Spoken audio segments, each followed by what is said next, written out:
Good morning friends, সবাই কেমন আছেন? আশা করছি সবাই খুব ভালো আছেন। তো আমরাও ভালো আছি। তো আমি সঞ্চিতা আবার একটা নতুন ভিডিও নিয়ে চলে এসেছি। তো দিনটা হলো 14ই ডিসেম্বর। ছেলের এক্সাম চলছে, ছেলেকে স্কুলে দিয়ে এসেছি। এসে আমি আমার বাড়ির কাজ সেরে ওদের জন্য একটু চিড়ে ভাজা করে রেখে দিলাম। আমি মাঝে মধ্যেই চিড়ে ভাজাটা স্টোর করে রাখি, কারণ ওরা খেতে ভালোবাসে আর বিকেলে চায়ের সঙ্গে আমারও খেতে খুব ভালো লাগে। তারপরে এই যে আমি আমার খাবারটা একটু রেডি করে নিচ্ছি। এটা আমি সবসময় খাই না, যেদিন আমি একটু হালকা খাবার খেতে চাই সেদিনই আমি খাই সকালে। তোমরাও চাইলে খেতে পারো, খুবই টেস্টি একটা খাবার। ব্রেকফাস্ট আমি আমার জন্য বানিয়েছি গাইস, দেখুন কে খেয়ে নিচ্ছে। বলছো তুমি এত হেলদি ব্রেকফাস্ট তুমি কেন খাওয়া মা? আমার বয়স হচ্ছে, আমার খাওয়া দরকার না বলুন তো আপনারা? এই এই এই আমার বাটি নিয়ে চলে যাচ্ছে পুরো। বল কেমন খেলি তুই? আমি বানিয়েছি এটা। So tasty guys. আমার জিনিসগুলো সবসময় টেস্টি হয়। বড়লোকের খাবার টেস্টি হয়। এটা বড় লোকের খাবার। Yes guys, healthy food. আমরা গরিব মানুষ গাইস, আমি আর পাই না খেতে। আমার মাথা খুব বড় লোক, আমার মাই খায়, আর কি করবো। আমার আর কপালে তো আর এসব। কিছুক্ষণ আগে কে খেলো? ওই তারপর এই যে মেয়ের সাথে খুনসুটি করতে করতে রান্নাটাও বসিয়ে দিয়েছি। তো এটা ছোলার শাক, আর এই শীতের সময় ছোলার শাক, নানান রকমের সবজির বাহার, বাজারে গেলে তো পুরো মাথায় খারাপ হয়ে যায় কোনটা রেখে কোনটা নেব। তো যাই হোক, আমি সবজিটা খুব ভালো খাই। আর এই যে আমার জন্য একটা সবজি সেদ্ধ করব, আমি দুপুরে খাবো ওটা। তো ওটা করে নিচ্ছি। এটা হচ্ছে পালং শাকের পাতা আর মুসুরির ডাল দিয়ে করছি। তবে এটা খাওয়া খুবই ভালো স্বাস্থ্যের জন্য। আর ডাক্তার আমাকে বলেছে একদম তেল কম খাবার খেতে, কারণ আমার পেটের প্রবলেম হয়। তো আপনারাও চেষ্টা করবেন তেল জাতীয় খাবার কম খেতে, ভালো থাকবেন। 1:30 বাজে সবে।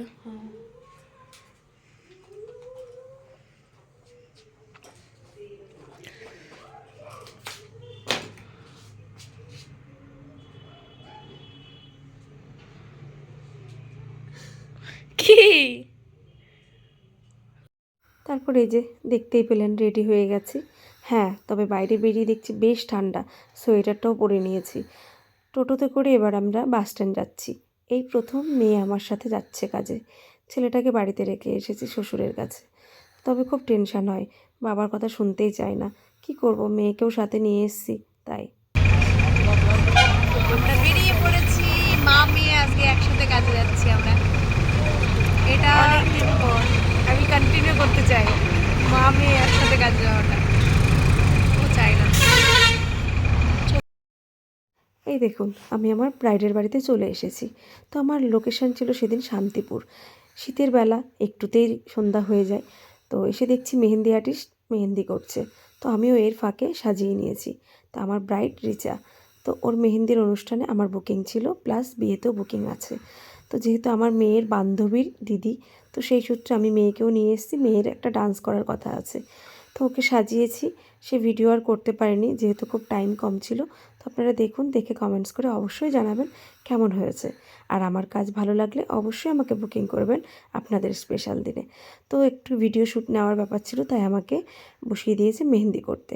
তারপরে এই যে কোয়েল আর সোপালি এখন ডান্স করবে ওর দিদির মেহেন্দির সেরেমনিতে। এটা অবশ্যই আপনারা কমেন্টস করে জানাতে কিন্তু ভুলবেন না, কারণ প্রত্যেকটা ভিডিও বা রিলস, স্টোরি যাই বলেন, আপনাদের জন্য কিন্তু কমেন্ট সেকশন খোলাই থাকে। তো প্লিজ আপনারা একটা মন্তব্য জানিয়ে যাবেন। তো ওদের নাচ কেমন লাগলো, যেহেতু এখন সব ভিডিওই কপিরাইট হয়ে যায়, ওই জন্য আমি আর কোনো মিউজিক ব্যবহার করছি না, কারণ আমি প্রায় ভিডিওতে কপিরাইট খেয়েছি। তো প্লিজ, হয়তো ভিডিওগুলো একটু দেখতে কেমনই লাগবে গান ছাড়া, কিন্তু কিছু করার নেই, এইভাবেই ভিডিও আপলোড দিতে হবে। আর ব্যাকগ্রাউন্ড যে মিউজিকটা আমি আগে ভিডিওতে দিতাম, ব্লগ ভিডিওতে, সেটাও আর দিতে পারছি না, কারণ বেশিরভাগ ভিডিওতেই কপিরাইট চলে আসছে। তো প্লিজ আপনারা আমার সাথে এভাবেই থাকবেন, এভাবে আমাকে সাপোর্ট করে যাবেন। আর যেটা বললাম, আপনাদের যদি ভালো লাগে আমার কাজ, অবশ্যই বুকিং করবেন। তারপরে এই যে এখানে শুরু হয়ে গেছে নাচাগানা। আমিও একটু নাচ করেছি, কিন্তু সেটা আর ভিডিও করার লোক পাইনি। কিন্তু আর বাকিদের নাচের ভিডিও আমি করেছি, তাই ভাবলাম আপনাদের সঙ্গে একটু শেয়ার করি। কেমন লাগছে অবশ্যই জানাবেন।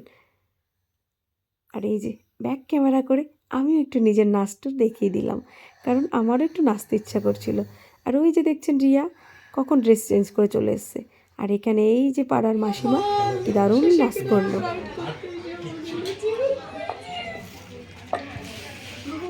কি কি কষ্ট, আহারে কি কষ্ট। আরে শোনা গো আমার কষ্ট হচ্ছে। তোমার হচ্ছে, আমার না। ব্রাইড সাজাতে এসে লুচি গাইস, তাজা খবর, তাজা খবর, গরম খবর। ব্রাইড সাজাতে এসে Hello. হ্যালো করো, হ্যালো করো, হ্যালো করো। এমনি পারি পাড়াতে মানে না আমাদের বাড়ি কৃষ্ণনগর। আমি হচ্ছে রিয়াদির ডান্স পার্টনার। তো বন্ধুরা ভিডিওটা এখানেই শেষ করলাম। কেমন লাগলো জানাবেন। ততদিনে আপনারা সুস্থ থাকবেন, ভালো থাকবেন।